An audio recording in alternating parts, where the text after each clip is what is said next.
मेरी तरफ से आप सबों को सलाम। मेरा नाम उबैद आरिफ है और मैं आज आपके दरमियान मौजूद हूँ खुदावंद के ज़िंदा पाक कलाम के साथ।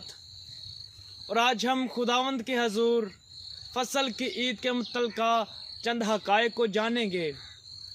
और मेरे अजीज़ों, आए हम खुदावंद के पाक कलाम में से सीखेंगे।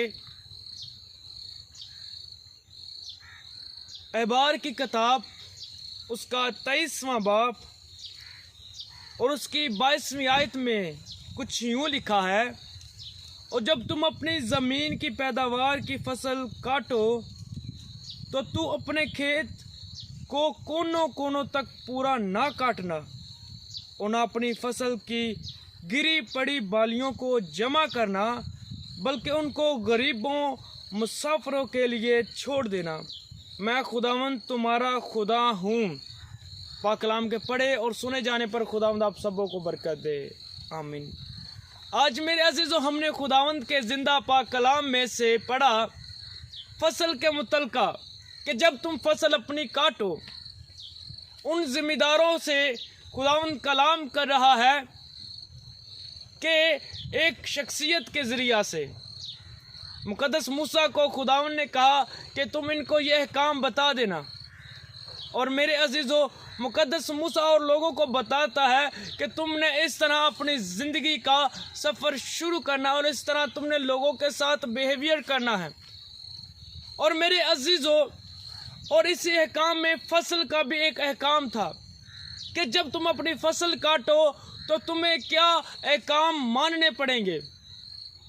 लेकिन मेरे अजीज़ों, जब कोई ज़िम्मेदार शख्स अपनी फसल को काटता था तो उसके चारों कोनों को, क्योंकि जो कि फसल होती है ना, उसके 4 कोने होते हैं। जिस तरह हम देखते हैं कि मेरे पीछे बहुत सारी फसल मौजूद है, बहुत कसीर तादाद में फसल मौजूद है, आप देख सकते हैं। लेकिन मेरे अजीज़ों, जब इसकी कटाई की जाती थी तो इसके चारों कोनों को छोड़ दिया जाता था।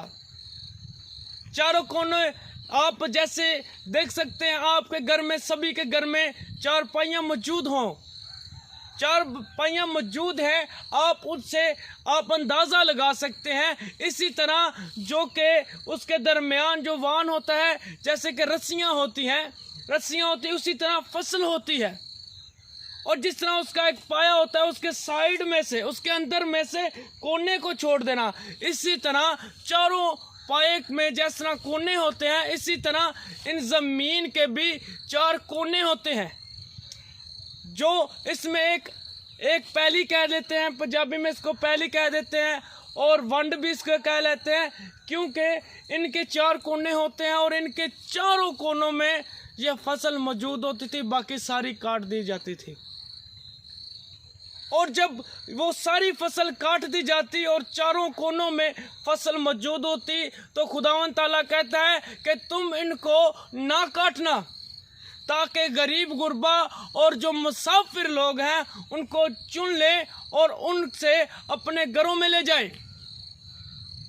और मेरे अजीज़ों, जब वो फसल काट लेते हैं तो फिर वो जो गिरी पड़ती बालियां होती हैं, जो पड़ी होती हैं नीचे, उनको भी नहीं उठाना, कि जो नीचे गिर जाते हैं 2 दाने या 2 तीले, इस तरह के तुमने ना ही नहीं उठाने, क्योंकि जो गरीब गुरबा लोग हैं, ताकि वो उनको उठाएं और अपने घर में ले जाएं और अपनी खुराक के लिए इस्तेमाल करें।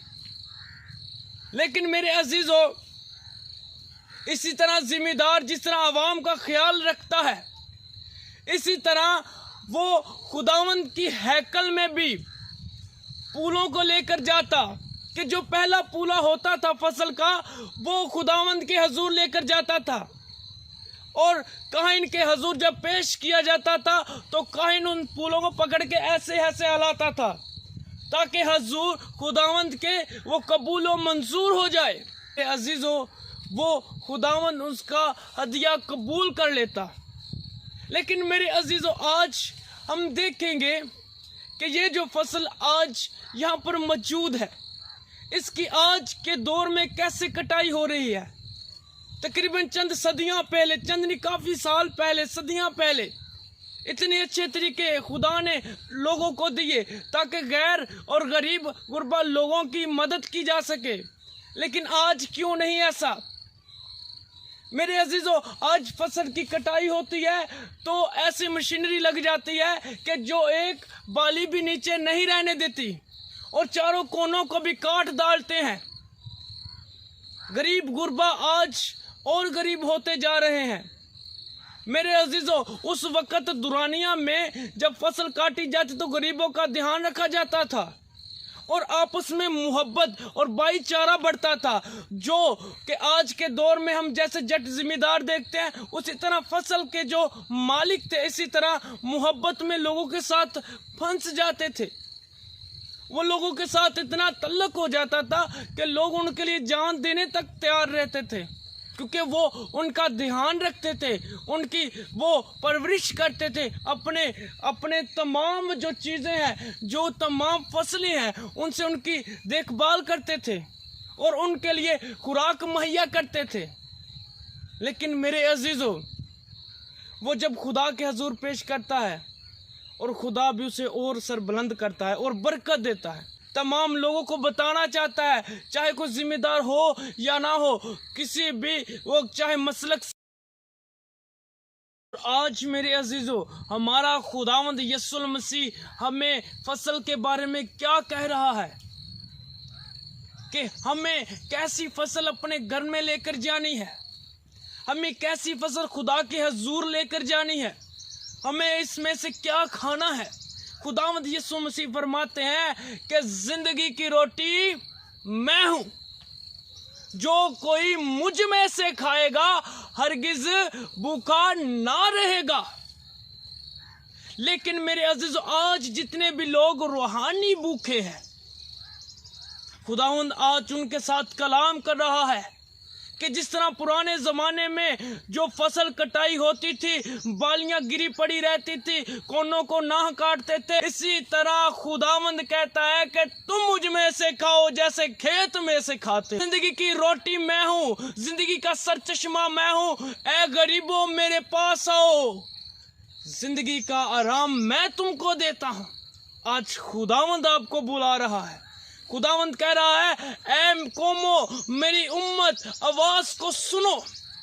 खुदावंद एक मजहब के लिए नहीं आए, हमारा खुदावंद यीशु मसीह पूरी कायनात और कायनात के जर्रे जर्रे के लिए आया जो गुनाह में गिरे थे और उनको पाक साफ किया, अपना बेशकीमती खून बहाकर हमारे गुनाहों का कफारा देकर उसने हमें रहा किया, निजात बख्शी। और आज वो हमें कहता है कि मुझ में से खाओ। पहले तुम फसलों में से खाते थे ऐ यहूदियों, पहले तुम बालियां चुनते थे, पहले तुम कोनों के सिरे काट कर और उनमें से जो बच जाता था खाते थे। अब मैं तुम्हारे दरमियान खेत मौजूद हूं, मुझ में से खाओ और मुझ में से खाकर दूसरे लोगों को भी शेयर करो, क्योंकि जो मुझ में से खाएगा हरगिज भूखा ना रहेगा। खुदावंद आपकी जिंदगियों को बदलना चाहता है, वो आपकी भूख खत्म करना चाहता है, वो आपकी प्यास खत्म करना चाहता है। और फसल की कटाई वो आपके अंदर से करना चाहता है कि जो दिल में गुबार बड़े पड़े हैं उनको बाहर निकालो और खुदावंद की फसल को उगाओ। और जैसे जरखेज हमारा आका है, जैसे रोशन वो है, इसी तरह आप भी रोशन हो, इसी तरह आप भी जरखेज हो। जिस तरह खुदावंद कहता है कि जिंदगी की रोटी मैं हूं, जो मुझ में से खाएगा भूखा ना रहेगा। आप अगर खुदावंद की रोटी खाते हैं, यीशु मसीह से खाते हैं, तो आप भी खुदावंद यीशु में मौजूद हो जाते हैं। और खुदावंद आपकी जिंदगियों को बदलना चाहता है, वो आपको एक अलहदा कौम बनाना चाहता है, वो आपको एक चूजन पीपल बनाना चाहता है कि जिसको वो चुनना चाहता है। आज मेरे अजीजों, खुदावंद आज आपको इस कलाम की बस बरकत दे और खुदावंद आपकी जिंदगी को बदले। क्योंकि खुदावंद यीशु मसीह वाहिद है जिसने कब्र और मौत पर फतह पाई है।